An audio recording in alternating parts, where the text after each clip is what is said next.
Hi and good morning. I'm Daniel Bonacic, Director and Partner at DEPT. Welcome to one of our most epic talks of the year, our annual DEPT Trends Forecast. I'm really excited you're here, and I heard there are more than 1,000 people attending.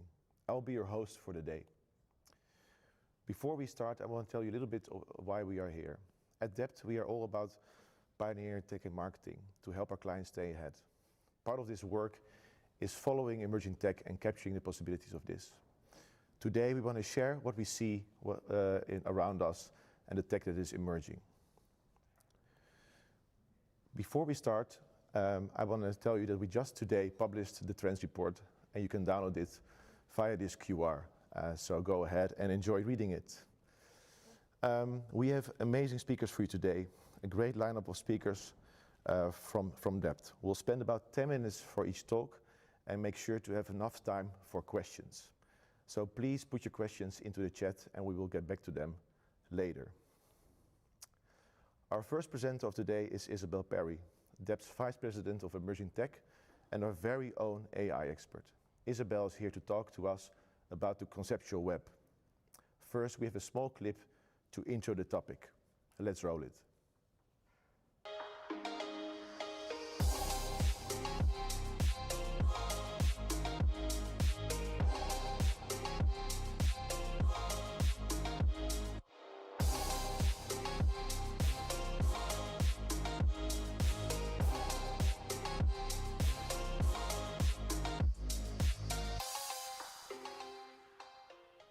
Okay, thanks. Over to you, Isabel.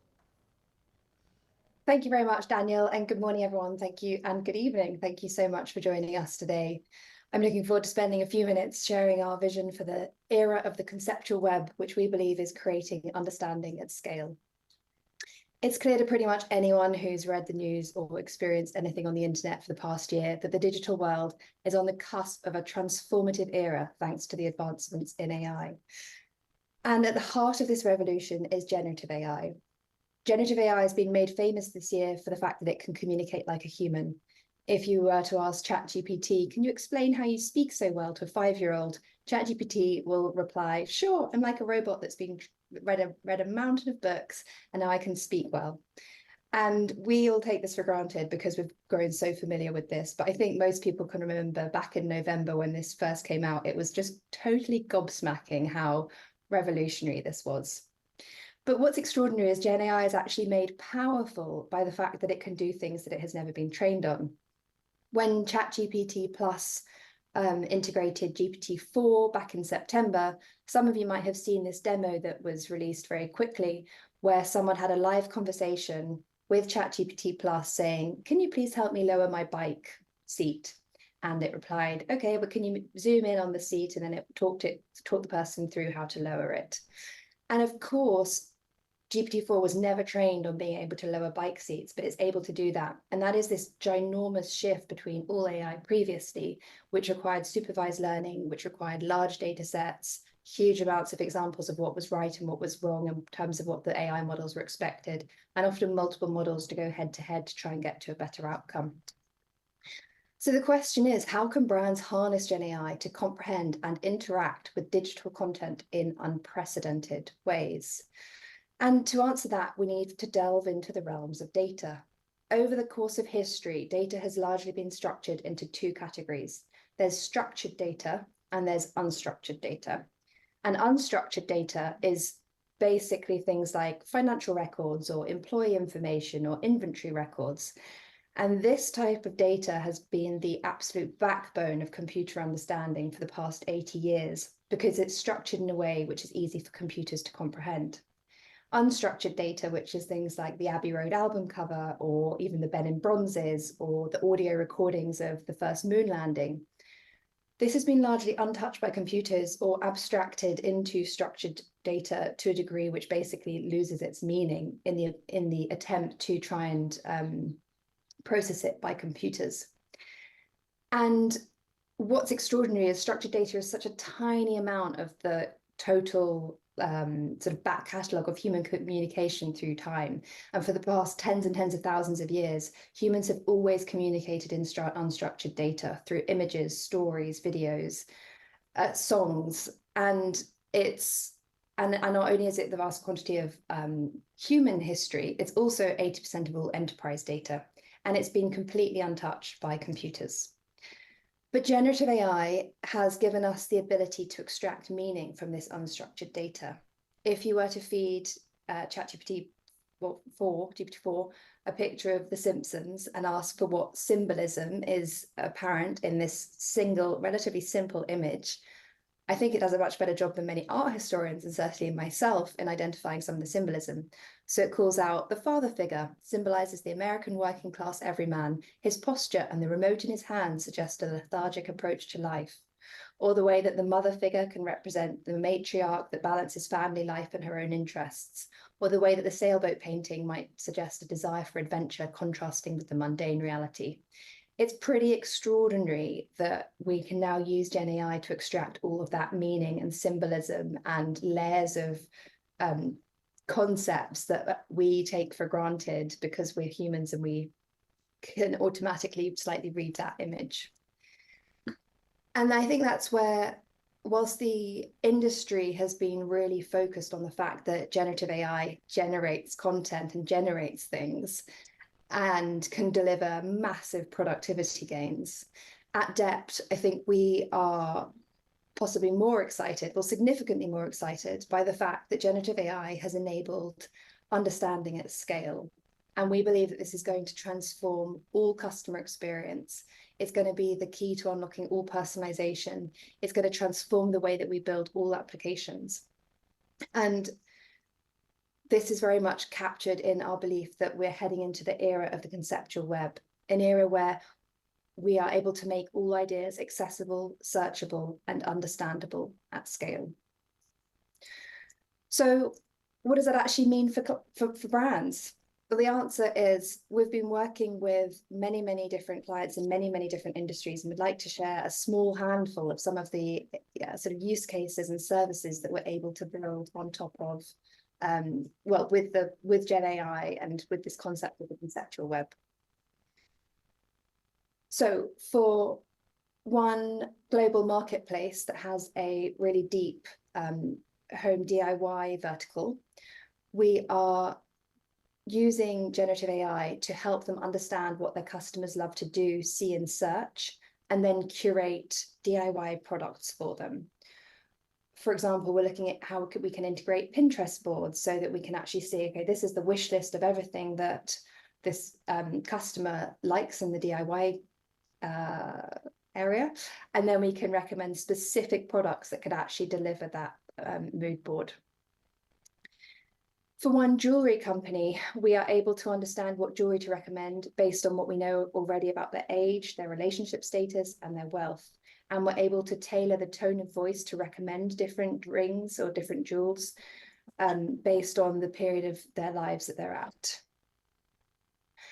For one professional services company that manufactures industrial vacuum cleaners, and this is one of my favorites, is that we're actually able to recommend spare parts for these vacuum cleaners when someone just describes the sound that isn't sounding quite right in their vacuum cleaners. And because we've scraped all of the product tech specs for all of their 60,000 different vacuum cleaners, we can get very, very detailed about how people can start fixing their products. And for one global tech company, we have built a tool which scrapes all mentions of them in the press, categorizes them into groups of stories, runs sentiment analysis onto across which ones are positive or negative, categorizes them into the most priority stories to respond to, and then automatically generates a press response to the top stories. And this has replaced over 300 spreadsheets, which were previously managing this across the globe prior to introducing this tool. And then lastly, because it's Christmas, we're also able to help parents understand how to personalize Christmas video calls for children and to create personalized gift lists for children. So this is Sinterklaas. For those who are not from Holland, Sinterklaas is a Dutch tradition. It's basically the Dutch Father Christmas.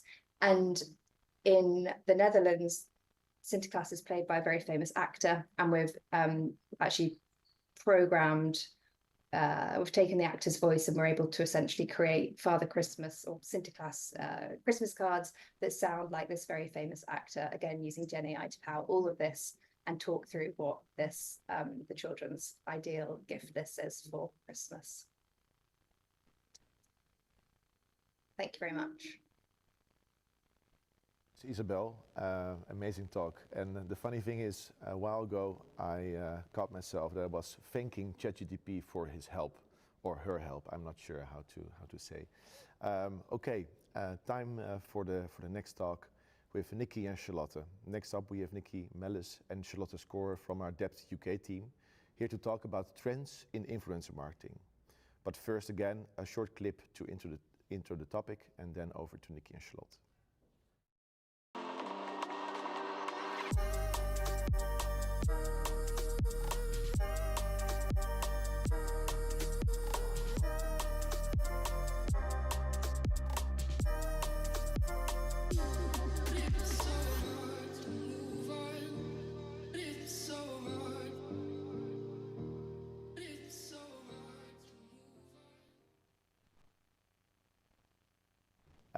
Over to you, Nikki and Charlotte.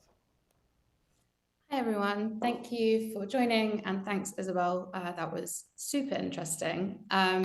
Nikki and I are going to talk to you today about the evolution of influencer marketing, so how it's evolved from large-scale celebrity endorsements to actually a marketing lever that can drive full funnel success across upper, mid, and lower funnel objectives. And then we're going to look at what we can expect next to keep evolving. So, very brief history. In the 80s, influencer marketing, which it wasn't called then, was focusing on these huge endorsements, whether that was Michael Jordan for Nike, whether it was Michael Jackson for Pepsi. And then the kind of explosion of social platforms really shifted that to be less of a broadcast channel on TVs or billboards and focusing more on reaching users where they were. Today, people are using influencers to shop on social. There's a huge commercial side of it. And that's part of the reason that the influencer marketing industry is now valued at over $21 billion. But I will hand over to Nikki to talk a bit more about what we're seeing right now. Thanks, Charlotte. So media consumption patterns have changed drastically over the years, and social platforms, as Charlotte mentioned, have been a key player in that shift. Mass reach is no longer exclusive to large, expensive TV buys. An example we've shown here is Zach King is a content creator with over 133.7 million followers across Instagram, YouTube, and TikTok, and he has created content that has dwarfed the views of the hit sitcom, with his most viral piece of content being seen 2.2 billion times. For context, season 1 of Friends had 24.3 million viewers, and the season finale had 52.5 million viewers. That is only 2.3% of the number of people who watched Zach King's single TikTok video. Scott Cook from eBay and P&G said, "A brand is no longer what we tell consumers it is, it's what they tell each other it is." And with the volume of content being produced and watched across platforms, consumer voices and reviews are louder now than they've ever been. Investment in creators is growing at a faster rate than investment in social advertising, with 67% of marketeers planning to increase their spend on creators this year, and that number remaining the same for the next 12 months. This means we will continue to see growth in the space that is estimated to be worth $22.2 billion by 2025, more than double what it was in 2020. 50 million creators across the world earn their primary income from being an influencer, which is a pretty huge number and almost as many people as those who watched the finale of Friends. But hold on, because that is 1% of the world's 5 billion social media users. That's 1 in every 100 social users, and that's 5.4 times more than the number of doctors in the world, and 1.6% of the global employed population. And that is no surprise with 2 trillion minutes spent with creator content on Meta in 2022 alone. I'm going to hand back over to Charlotte for the boom of creator commerce and what we expect to see next. So as we mentioned at the beginning, there's a massive increase in creator commerce. So people being able to shop directly from creator content, whether that's promoted or organic content they're posting. And allowing for that seamless shopping experience from content that people are actively seeking out and that they trust and seems authentic means that brands can see significantly higher sales. So there are actually fewer returns on products that somebody's bought through an influencer recommendation. There's a 4.5 times sales lift when adding influencer marketing, and actually 16 of all e-com sales in the US are coming from affiliate links. So where are we going? We've identified 6 trends that we think are going to dominate the influencer marketing industry in 2024. So the first one is a more diverse use of objectives for influencer marketing. We've started to see this shift already, but marketers are still significantly valuing brand awareness over lower funnel objectives. At the moment, it's seen as 3 times more important. But actually, influencer marketing can drive conversion, it can drive loyalty, and we think we're going to see much higher levels of full funnel activation from brands who really understand how it is not just broadcast, but actually a real sales lever, as we just saw. The second trend is that we think we're going to see more empowered influencers. So with the massive increase in scale and the investment that you just saw, influencers are more empowered with their interactions with brands.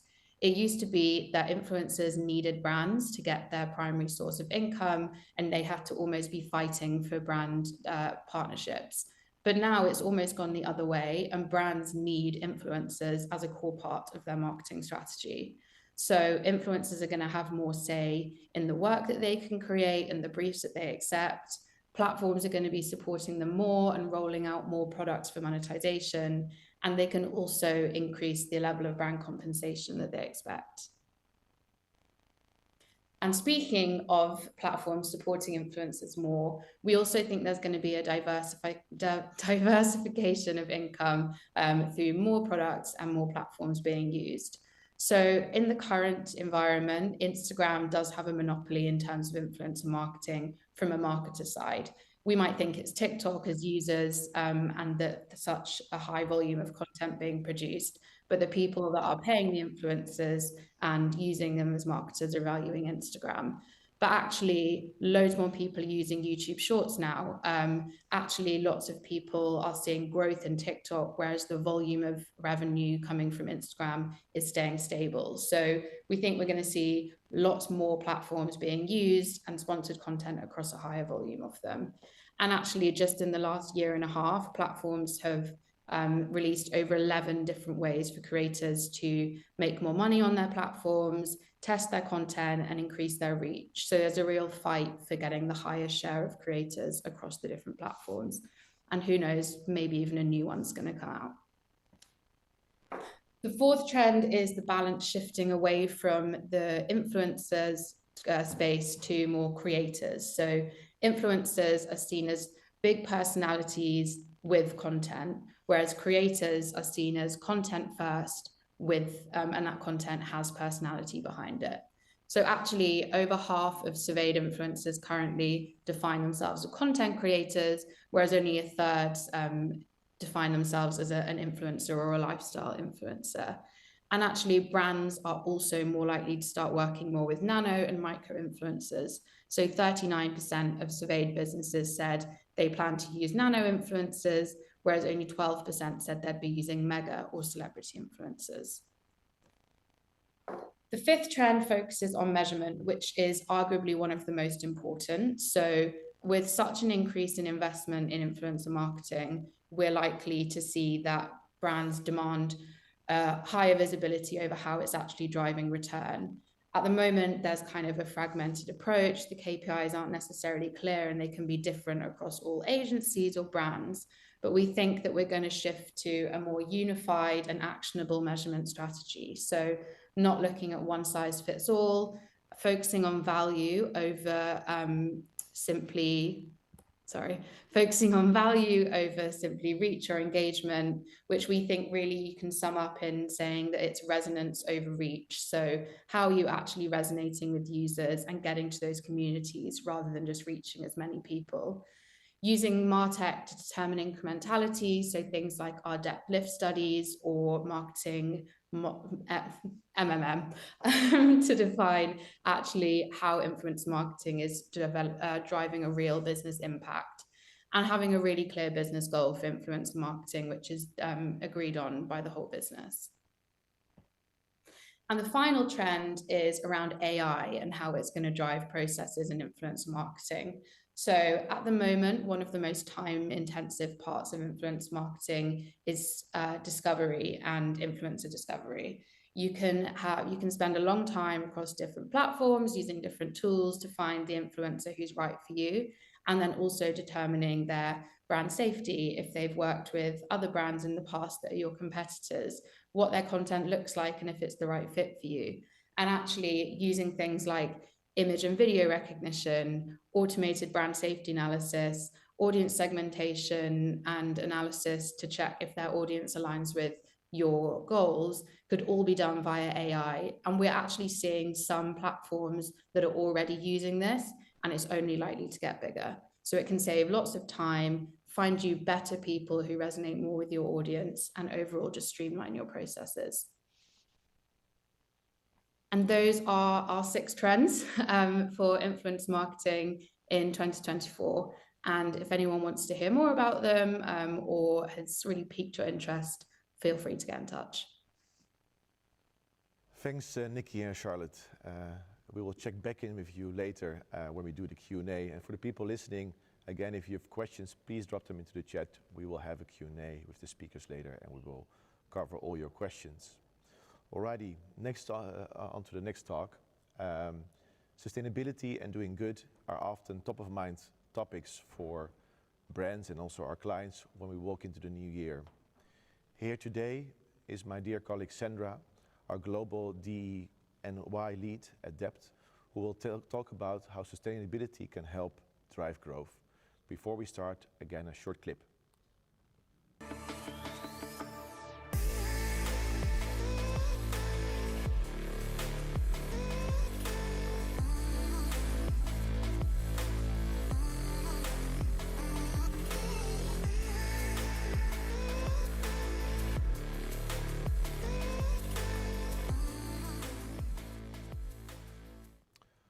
Over to you, Sandra. Perfect. Thank you for that. And hi, everyone. I'm Sandra Masiliso, the Global Diversity, Equity and Inclusion Lead at DEPT. And today I'm going to be focusing in on talking about why sustainability equals growth, and actually how by placing both a planetary and human-centered focus across our content, the products that we're putting out there, we can really tap into further sustainable growth channels. But first, what exactly is sustainability? And how does it impact the industry that we are in today? So sustainability aspires to have brands contribute to building an inclusive, thriving, and durable human and planetary experience. Now, definitely what we've seen over the course of 2023 in particular, we head over to the next slide, what we've been able to recognize, and actually what consumers have been sharing and highlighting, are a number of key factors which have impacted their overall confidence, such as macroeconomic instability, as well as political uncertainty, all of that contributing to lower consumer confidence. But one key aspect, and actually one key institution, which actually has increased its ethical score for the 3rd year running, is business, being viewed as the only institution as both competent and ethical, and having the ability and agency to really bring about change. Now, what does this exactly mean for brands in particular, and especially when it comes to remaining competitive? Well, it means actually engaging with your audiences from the standpoint and actually centering sustainability in mind has the ability to foster deep, sustainable, and long-term growth. Some of the examples of what that looks like that I'll be touching on today around artificial intelligence, accessibility, micro-influences, and to last but not least, around personalization being reimagined. But if I first start off with artificial intelligence and specifically around AI-powered content creation, I think we've already had some fantastic talks from some of my colleagues already today around AI. So I just want to build on that and place just a bit more of a diversity, equity, and inclusion lens. So specifically around being able to utilize AI to connect and tap into a range and variety of audiences. Audiences that have a range of accents, dialects, languages. All of that is fundamental to expanding your overall business reach, tapping into more and greater global markets, strengthening your conversational marketing approaches, as well as being able to actually put out there and produce multilingual content. And a key case study I really want to bring to light is around DeepL in particular, which utilizes artificial intelligence by actually having a translation tool. So actually what they've been able to do is actually, have a translation tool which is known for being fast, accurate, and high quality in particular when it comes to translating files as well as text as well. So that means, yes, that you can translate a website or actually utilize that for company comms. But actually what's fantastic is that in real time, you can actually address language barriers and actually translate conversations that are being happened globally with different languages in particular to actually encourage greater communities to speak with one another. The second one that I really want to talk about is around accessibility. Now, as it stands, there is 1.3 billion people worldwide who are living with a disability. Now, what we actually recognize is that over 96% of the top pages on the internet are actually not accessible when it comes to meeting the standards of the Web Content Accessibility Guidelines. And I think one thing that we've definitely been able to recognize when it comes to diversity, equity, and inclusion, but specifically when it comes to accessibility, that by building products that are very much, directly impact specific audiences, and in this case, those within the disability community, actually those features, experiences benefit us all. A case study that I've put up here is actually from Apple and some of the accessibility features and experiences that they've actually incorporated. There was a short film titled The Lost Voice, which is where you'll see a young child who is accompanying a pink furry companion to actually search for their voice. And that person's voice in particular is Tristram Ingen, a physician and disability advocate. And so to be quite precise about this, Apple utilizes a personal voice which actually recreates your own voice, preserves it and maintains it on the iPhone so that it's never lost. Now, according to Tristram Ingen in particular, this experience and this feature really supports those across the disability community who require this level of speech accessibility to have a greater sense of autonomy. And as well as that, it contributes to self-determination, whereby individuals don't necessarily have to rely on their family, friends, carers to speak for them, but actually with this feature, they can speak for themselves. The third aspect that I really want to touch on is on micro-influencers and the need to really utilize and lean on this particular channel in order to sustain your long-term growth, especially looking into next year. I think one thing that we've definitely recognized is that there has been a rise in the popularity of both nano and micro-influencers, and this is very much indisputable. And this is where brands really have the opportunity, looking into 2024 in particular, to center diversity, equity, and inclusion through those partnerships, connecting with different communities and tapping into different demographic groups globally. What the data shows and what consumers are actually sharing with us is that there's already 62% of consumers that believe influencers should represent a broad spectrum of backgrounds. And actually, when it comes to a specific demographic group, 71% of those within the LGBTQ plus community, as an example, have actually shared that they're more likely to support brands that target advertising to their community. So actually, by engaging with both nano and micro influencers who have been shown to actually contribute and have more of a genuine, authentic following, you're able to actually lean on new influencer channels, tap into new markets, new audiences, especially those who have built a genuine, trustworthy, and authentic following. And last but not least, personalization reimagined. So personalization is about delivering relevant content and experiences that cater to individual preferences, behaviors, and as well as that, backgrounds. So actually how well brands understand those preferences, those behaviors, the needs, the wants of different audiences and of different demographic groups will be instrumental in remaining competitive. A case study that you may be able to see on the screen and that I've actually captured here for this particular segment is the American lingerie company, Third Love, who actually earlier on during this year, for the Mother's Day campaign in particular, really asked themselves a number of key questions from, what do mums need? What would they want? What does the ideal Mother's Day actually look like? Looking across working mothers and those who maintain and manage the household. For single mothers, they ask themselves a number of key questions to understand the behaviors and the preferences of this particular audience. And that's where they actually focus in on the narrative around comfortables, around relaxing, creating a relaxing environment, and being able to meet those particular wants and preferences and needs that were coming through from a number of those key questions that they had asked.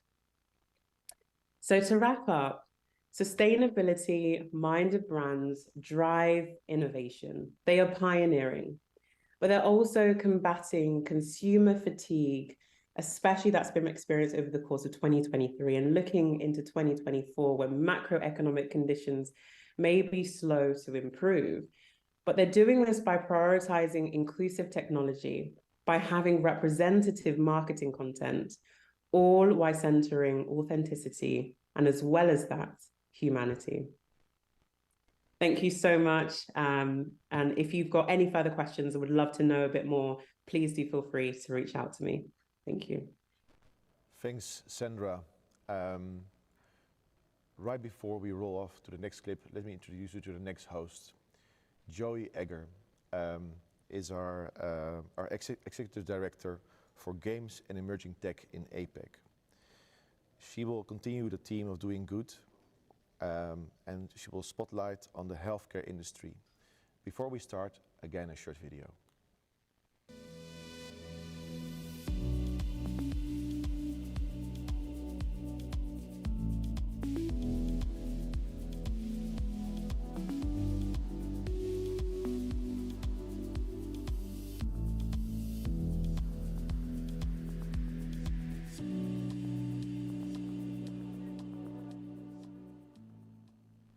Over to you, Joey.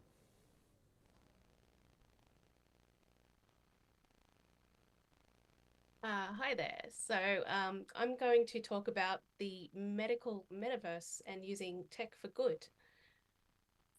So the medical metaverse blends mixed reality, AI, and other emerging technologies to reshape how we manage our health, from diagnosis to rehabilitation.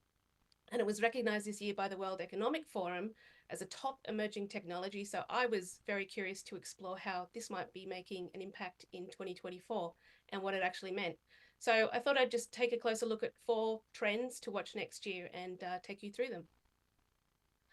First one is digital twins. So digital twins are virtual replicas of a physical object, person, or process that can be used to stimulate its behavior to better understand how it works in real life. So imagine a digital replica of your brain. It's live data aiding doctors with real-time health analysis. So this matters because it can help with more personalized treatments and safer surgeries. And this industry is definitely one to watch out for next year because it's projected to reach $2.1 billion by 2024 and 5 billion by 2031. And I wanted to show you a few examples that I thought were cool. So Medical Holodeck is a VR suite of apps for surgical planning, training, and medical education. And it's got apps with cool names like Dissection Master XR. And it's where doctors can walk around a virtual human and a human body, and explore anatomy in detail. So it can inspect the organs up close and it can collaborate with colleagues while doing it. There's another one, Immersive Touch, that uses patient data to create a virtual twin so they can have realistic surgical planning using VR. The software lets surgeons see inside a patient, plan procedures in real time, and practice virtual models before surgery. And then there's Fundamental VR, which uses haptics technology along with VR and AI to create actual hands-on virtual experiences for doctors using haptics so they can feel everything. So by helping surgeons hone these skills and stay updated on these practices, it actually lowers risks for the doctors and also improves patient outcomes.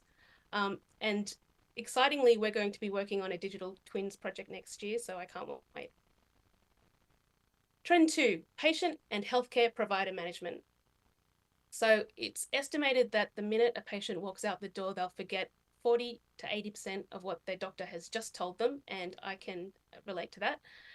But thankfully, there are new health apps that are improving how patients can manage their health, utilizing subtle gamification techniques that can help provide better data for better healthcare providers.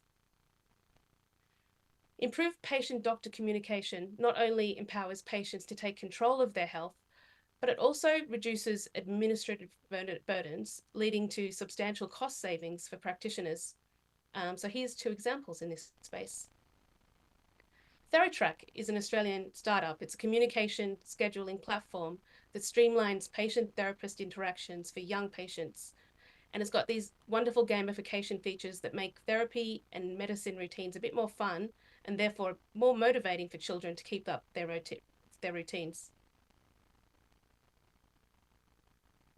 Crucially, this engagement helps therapists by increasing patient motivation and treatment plan adherence, and it provides therapists better data to understand how children are managing their health routines. Another one is one that we actually built the first iteration of very proudly, and it's called Smiley Scope VR, and it helps to reduce anxiety in children by synchronizing real-world needle procedures with a virtual experience. And it's actually proven so effective that International Vascular Access Guidelines actually recommend Smiley Scope for use, which is awesome. And it's actually extended into other areas. So a recent example is Monash Children's Hospital in Australia, and it's begun using Smiley Scope to familiarize children with MRI machine sounds. And this helps them practice staying still before their scans. Trend 3. So this one is AI in mental health care. Globally, 2 in 3 people with mental health experiences actually lack access to healthcare. But there is a new wave of technology that's interesting and maybe something to look at, and it's emerging as something that could bridge the gap. And I'm calling it a very silly name, but it's AI integrations for mental health and therapy.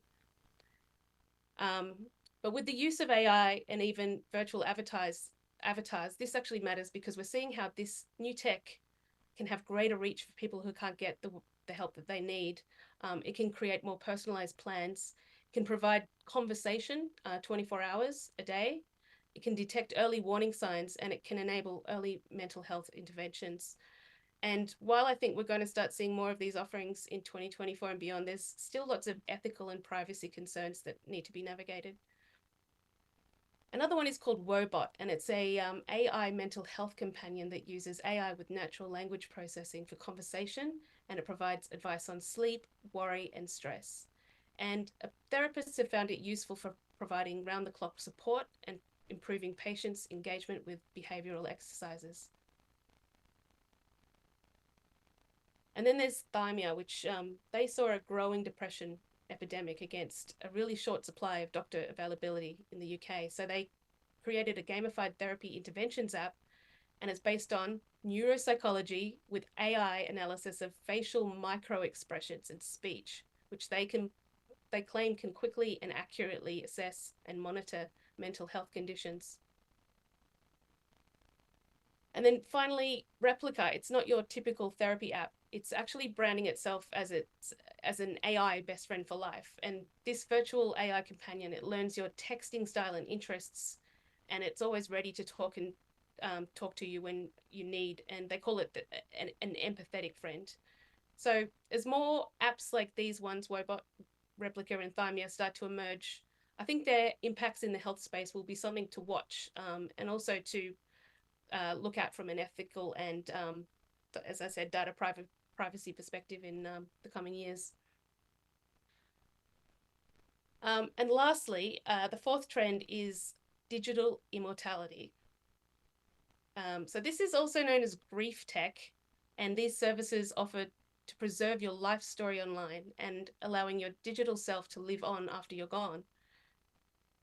So this matters because while these current offerings are still kind of in their infancy, they're actually showing a path to a potential future where grief, healing, and memory intertwine with new ways to connect with your loved ones beyond their lifetime.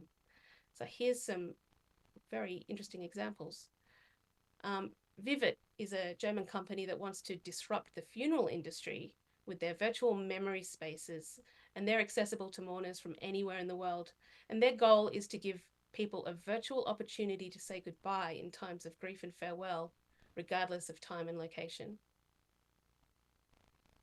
Another one is Storyfile, which blends conversational video, AI, and natural language processing to stimulate real conversations with deceased loved ones, and it preserves their responses for future generations to access.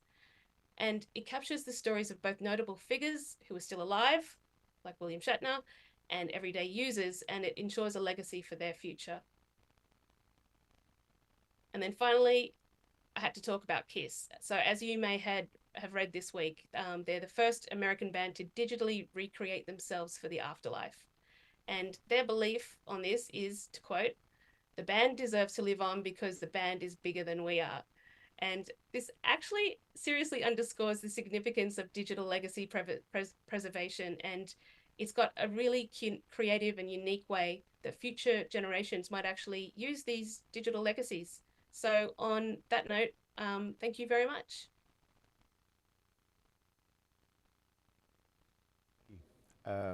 Thanks, Joey. Now I could please welcome back Charlotte, Nikki, Joey, and Sandra for a quick round of questions. And before we start the questions, please ignore the chat in LinkedIn because it goes nuts. There's a bot in our midst, and LinkedIn is working on it. So please drop your questions into the chat at the desktop. So first question we have today is for Charlotte. To start off, what sets videos that go crazy and get 500 million views apart from the rest? And what can brands learn from that, Charlotte?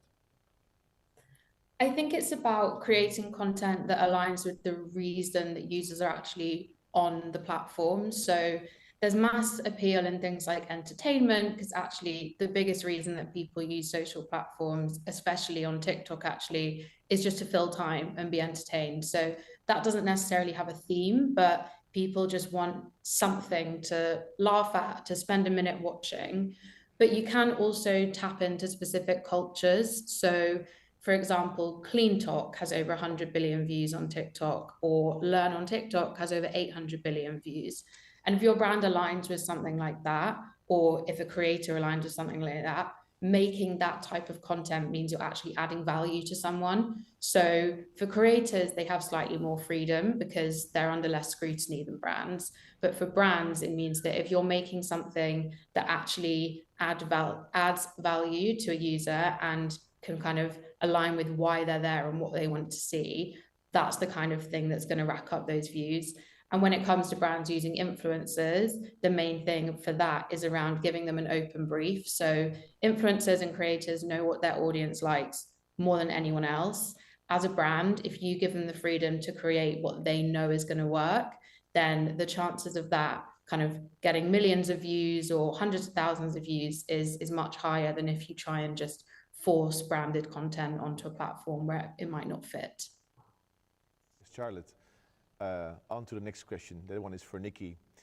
Nikki, do you have any advice on how brands can find their own niche within the influencer community you talked about? Absolutely. So I think it's really important that the brands look for a link with the influencer, whether that be a link with their product, a link with their brand and their brand values, or a link with their audience, so that it just makes sense. A lot of the time, people want the biggest name, but if it doesn't tie back easily to what your brand stands for, then it just feels not authentic enough for what's going to be successful on any of the platforms. So yeah, I would definitely say finding a strong link between something that feels like it makes sense is a good way for brands to kick off and lean into that niche. Cool. Thanks, Nikki. Sandra, I have a question for you. What are the key ingredients for creating a human-centered campaign that's truly inclusive, impactful, and authentic? A long question, but an important one. No, definitely. And a really good question as well. I think there's a couple of things that definitely come to mind. The first one that I'd probably definitely say is be transparent, be open, and quite honest about where you are when it comes to actually, when it comes to inclusion, when it comes to very much seeming very, genuine with your intentions. I think one thing definitely that consumers can really appreciate and recognize is when brands are not being genuine with their intentions, or actually when it just comes out of the blue. But actually, so I think one key thing and one key area that you can focus in on is actually sharing and showcasing where you are on the journey when it comes to inclusion. And actually acknowledge and recognize where you're heading, and starting to highlight, where you want to be. What are some of the actions you want to take forward? What's the difference that you want to make over the next couple of years? And that probably leads into kind of the second key ingredient when it comes to having an inclusive campaign. And that's really about having a solid plan, making sure that this isn't just a one-off campaign, one-off particular event as an example, but actually how you build on that, how that becomes a continuous stream. That's where you've got the sustainability. That's where you're engaging with different audience groups, a diversity of demographics. And that's where you're building on your own story, the narrative that you're telling, and the actions that you're really trying to turn the dial and take forward as well. So actually have a plan, and within that, make sure you have quite targeted, actionable and realistic goals as well. You don't want to have so many such that you can't actually target and see the difference that you're making with your campaigns over the course of, let's just say, a year, if we're going to quantify it. So make sure that they're actionable, they're tangible, and they're realistic. And I think the third key ingredient I'd probably say when it comes to campaigns with looking to be very much inclusive, impactful, and authentic is to not go back on your initiatives. Really stand by, the values, the principles, and your priorities, especially when it does come to diversity, equity, and inclusion. So really try and focus in on, taking things further, despite, the changes or, the fluctuations that may be happening, whether that's macroeconomically within your organizations, really stand by your initiatives. I think one thing consumers really do recognize, if you're unable to stand by those initiatives and your efforts, they start to question, once again, your genuineness, your honesty, your intentions. So actually by making sure that you stand by those, regardless, that is definitely a key ingredient. So those would be the three key things I'd probably highlight for brands within the industry. Thanks so much, Sandra. Mindful of time, we have one last question left. Joy, I have one for you. Would you really trust an AI to diagnose you based on your health app data? What do you think? Right now, no, because it's so new and I've been playing a lot with as much AI as I can, and I even going to doing simple tasks on Bard or GPT. I do always check my facts because I know it's not always going to be true. But what is interesting to me is that the data that is based on actual data that doctors can utilize can actually be quite helpful and quite accurate when paired with human doctors passing information and allowing them to use that data to find deeper understandings and connections between ailments, I guess, that might otherwise not be detected. So that's where I find the technology really exciting. As someone who's worked in the kids space for many years, the first thing I also think about, though, is data privacy and safety. And there's always ways that people can hack data. The 23andMe app example of all their data being, I think it was like 6.1 million people had their data swiped, is very concerning. But overall, I do see that AI and AI in health has really a, a really exciting way to provide meaningful health outcomes when paired with doctor interventions for those who might not have access or can afford to see doctors or to go to the hospital as often as some others might. Thanks, Joy, and also thanks, Sandra and Charlotte and the rest of the team for your answers. Now we're heading to the last talk of our trends report for today. After the last talk, we will have a Q&A with Isabel and Max, our last talk. So now for our final talk of the day, I welcome Executive Creative Director Max Pinas to the stage, who will share his thoughts on how AI is changing the game. Let's roll the clip first. GPT to generate lyrics answering the prompt, write an Eminem rap song about cats. Meow, meow, meow. They're the kings of the house. Knock, knock. Who's there? ChatGPT. ChatGPT who? ChatGPT careful, you might not know how it works. And while it may seem unwise to demonstrate the technology that could well make you obsolete, I will say, knock-knock jokes should have always been part of breaking news. To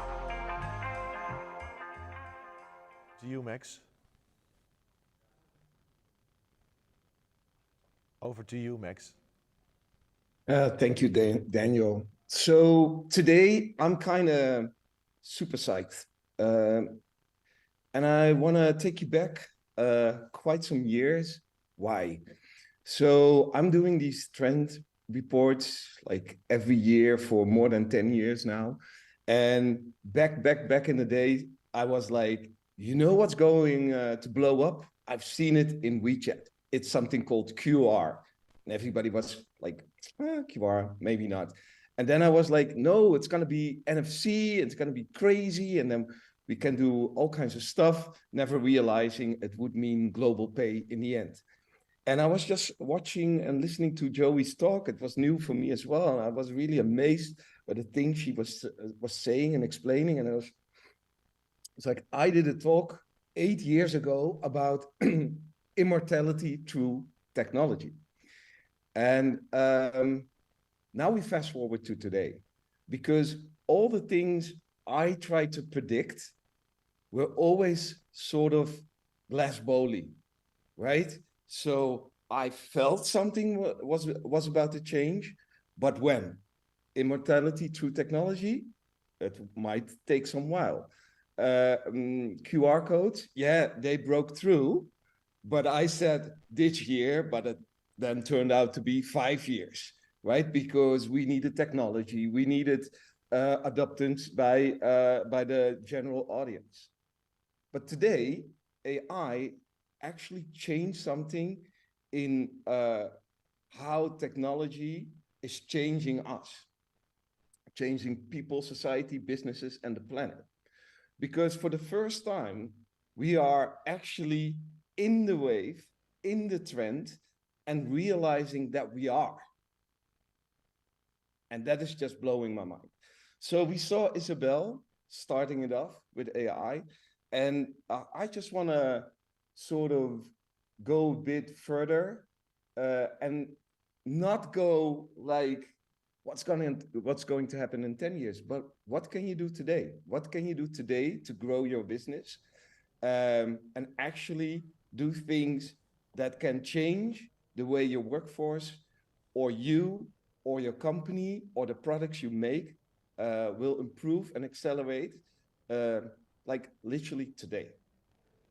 So AI is changing the way we create creative. So for example, right now we are able to create assets and campaigns that address people at a one-to-one level.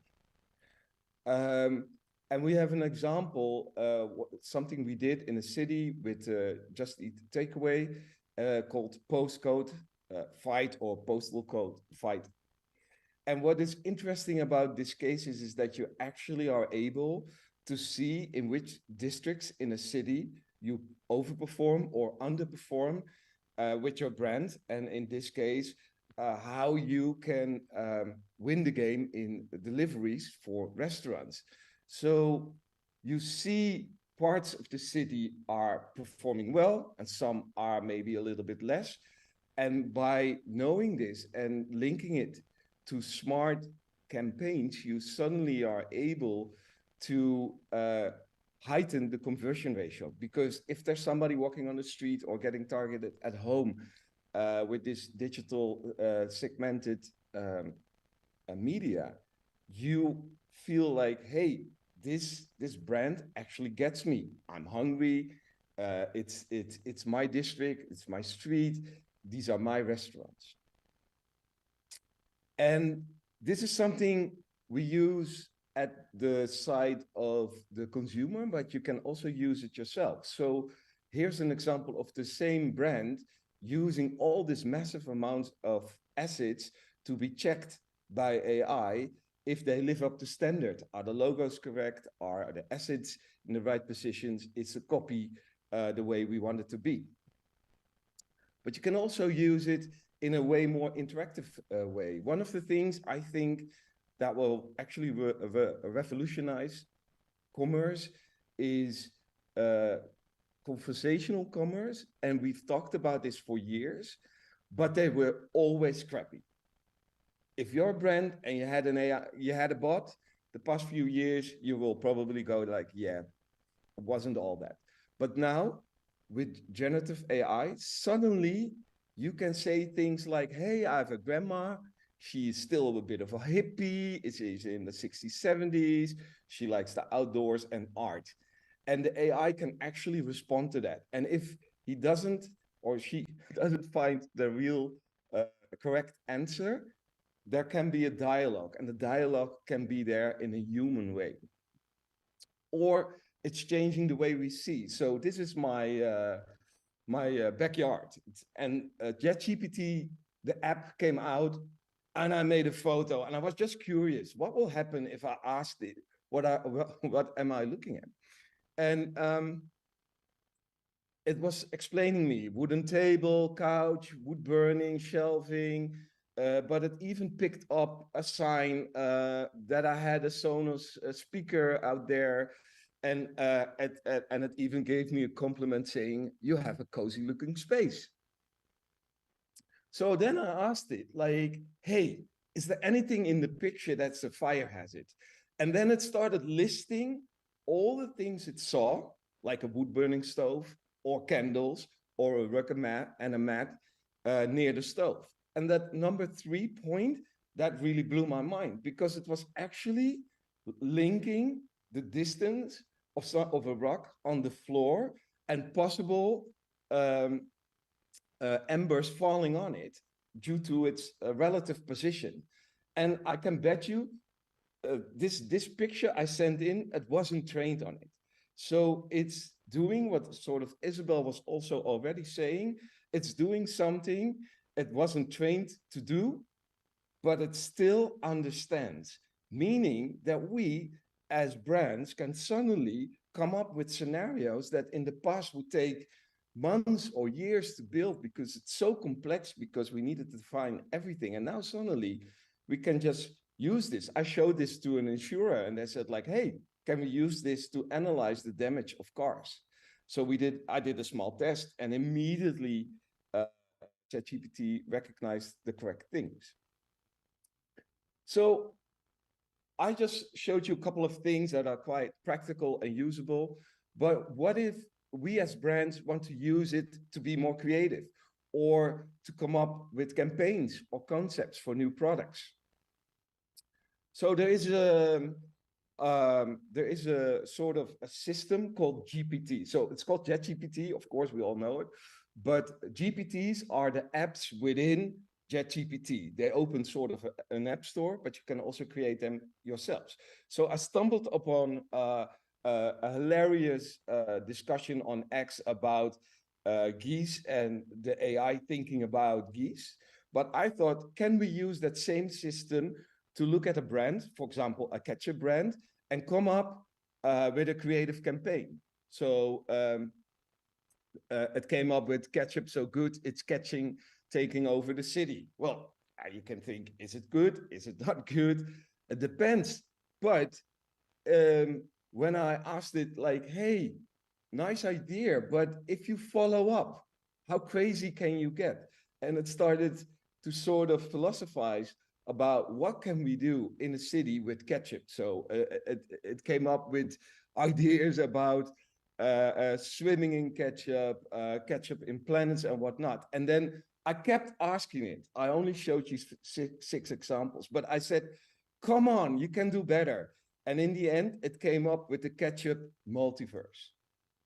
And it said, we've reached such an extreme level of imagination. It's fascinating to consider what might happen in this limitless ketchup multiverse. And it even went on to say this could be sort of a pivotal location of existence. And this really sparked my mind. So I'm a creative, and I was thinking like, how could I use this? And now it's getting into the crazy, but we could have told or asked the AI to come up with something that is more diverse, or come up with something that's more sustainable, or that is more suitable in urban situations. So we can now sort of interact and come up with new ideas together with the AI. And this is a GPT. I already called it. It's called Make It More GPT. And it's just literally changing the way we are doing things. So I'm so amazed. I was talking about the glass bowl, right? So if you look on top, this was what Midjourney, and Midjourney generates images from prompts. So you type a text, so old lady sitting in front of a window with some plants. And in March 2022, this was the result on top. And on the bottom, 1 year later, it was substantially better. But I thought like, hey, can I ask the system myself to recreate this situation in October? And again, the improvement is just insane. And it even got multiple options now. Like, for example, I can select the window that I'm doing in the middle, and I say, can you add people walking outside the window? Just imagine you, for your brand, making a concept or a new idea together with your team, and you're able to do these things. And it's not just an old lady. You can also say, create somebody in a different age, gender, ethnicity, or even kittens, if you like, of course, because this is the internet still. And you can also say movement, and this will be one of the main massive things of 2024. Video, it was a lot about text the past 12 to 18 months. Now it will be video as well. And just imagine how this will be able to supercharge your brand and your ideas. And what is also very interesting is Getty Images introduced a new service where you are able to create these images based on data it's trained on, but now it's trained on their own licensed stock library, meaning you are completely in the clear as a brand to use this commercially, because the rights at the back are already handled. Adobe is doing exactly the same with additionally lots of new functions. And why I'm pointing out Adobe is, if you are already using like things like Illustrator, Photoshop, Premiere, it's already in the software. It's just, I believe 8 weeks ago, I started up Creative Suite, and Adobe just told me, Adobe Photoshop is now AI. So this is the speed that we're talking about. And this is why I'm telling you, It's not a glass ball, it's just happening. So I wrote a GPT, again, that's an AI app, which analyzes the DEPT Trends report 2024. The whole report is, I don't know, it's 30 pages or so, and compares it with a brand website. So, and then write me unique content ready for publication about the trends linked to that specific brand. So, for example, I took ASOS, I just inserted one link, and this is the result the GPT gave me. Again, the GPT I wrote, and it gave 3 main trends based on ASOS. And the funny thing, it's not generic. The first one, meet conversational commerce, and giving ASOS focus on young, tech-savvy demographic, etc. It's really looking at what is ASOS and then links it to all the trends we have in our trend report. And I did the same for IKEA.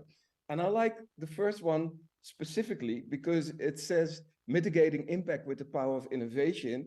As a significant consumer of wood, IKEA could focus on sustainable ESG.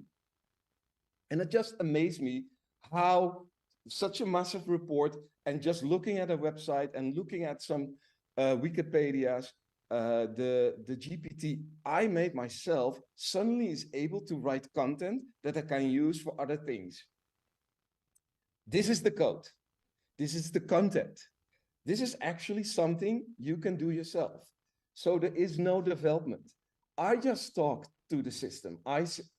It was asking me, what do you want to do? I said, can you check this report? Can you do this? Can you do that? And can you then compare it if a user gives a URL as input? So again, just get it in your head. The content here is actually code. This is the code and content of the future.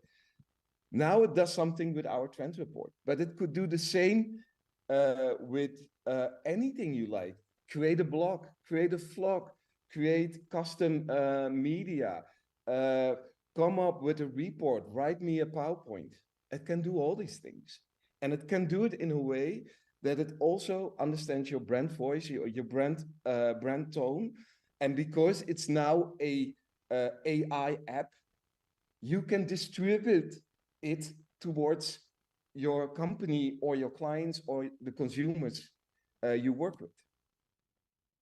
So I've just a couple of takeaways. I think it's 3 things. It's engagement, efficiency, and empowerment. So the engagement is really about new customer experiences and product innovation that AI enables you. And again, you can start doing this today. You don't have to wait for anyone. Efficiency. So better content production, like the takeaway or the Spotify example you see here, or media optimization. And empowerment, I think it's so important to understand. I estimate that myself and a lot of my colleagues, but if I just talk about myself, I save about 2 to 3 hours a day just using this efficiently.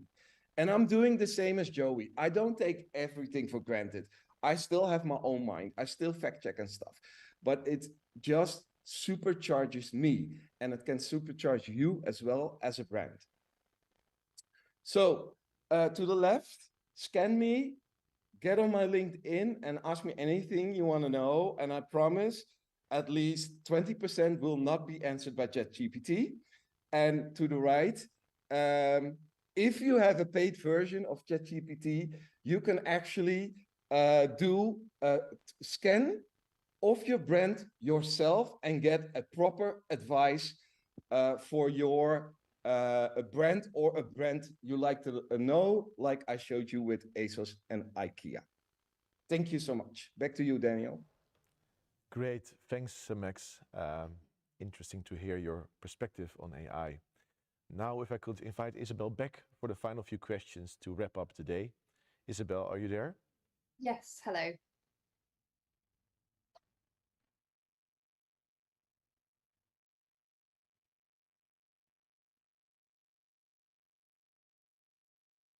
Yeah, so the simplest version is start. Don't wait for anything or anybody, and also move a bit away from the hype. So don't start ChatGPT for once, or the Google version, or Bing, or whatever, or Midjourney, but really sit down yourself, you personally, and get into it. Read up, do some prototyping, do some experiments yourself, and then get your team together and repeat. Talk to each other and say, hey, how can we do this? What would work for us? And I don't want to make this a promotional talk, but it does make sense at some point to perhaps get some outside help, because besides what you can do personally, and again, I would do that like literally today. After that, it is interesting. What is your strategy for your company? And for the one side, it can be, how would I develop a new product? Or how would I optimize my customer service? Or how would I create conversational commerce experience? It really depends, or create a more personalized website or app or whatnot. But the most important thing is, what is your low-hanging fruit? Because there are things you can and want to fix today. And if you look around, there are things your competitors are doing, and you think like, they are moving fast and rapid. And if you look at those things, I would say there is something you could do today, and that's the thing you should start with. And because the AI is so broad, and that's the good news, and I think what was Isabel saying in the beginning as well, it is so open, you are sort of free to choose where you would want to start. Thanks, Max. Next question is for Isabel. What do brands need to do today to ensure their content and websites are ready for the conceptual web you talked about? Great question. And I think the short answer is that the technology that is powering all of these experiences will be commodified over the next 1 to 3 years. When you think about the fact that there are so many companies in the last 12 months that have been created, have built propositions for 6 months, and then might be entirely replaced by an API from OpenAI or Anthropic or Google or Microsoft, it's pretty incredible. And so for a business, you need to focus on your data, and you need to focus on your strategy. And you need to build in such a way that you're creating stability, which means having a centralized data platform, having a really robust data software stack, and building safety and ethics into your foundational layer. And then you need to build for growth, which means building in such a way that you can swap out different models. So when the latest GPT is released, you can just upgrade to GPT-5. It also means building for regulations in mind, and having, foresight 2 years ahead of the actual regulations being put in place, and also just choosing the tools wisely, because there's an absolute, it's a huge forest of options at the moment, and you need to be have a really clear strategy so that you're using the right tools for your use cases. Thanks, Isabel. I have a lot of other questions left, but unfortunately we are short on time, so we will have to keep those for the next time. Thanks, Max and Isabel, for your great talk and answers. So we are done for today. Thank you so much for joining us. I know it's a crazy time of the year. We are all very busy, but I hope you've walked away with inspiration, information, and insights on how to make 2024 an amazing year. Feel free to reach out to us, the speakers, to me, if you have any questions, and make sure to check out the full 2024 Trends Report available today to read more from our team. Thanks again, and see you all in 2024. Thanks.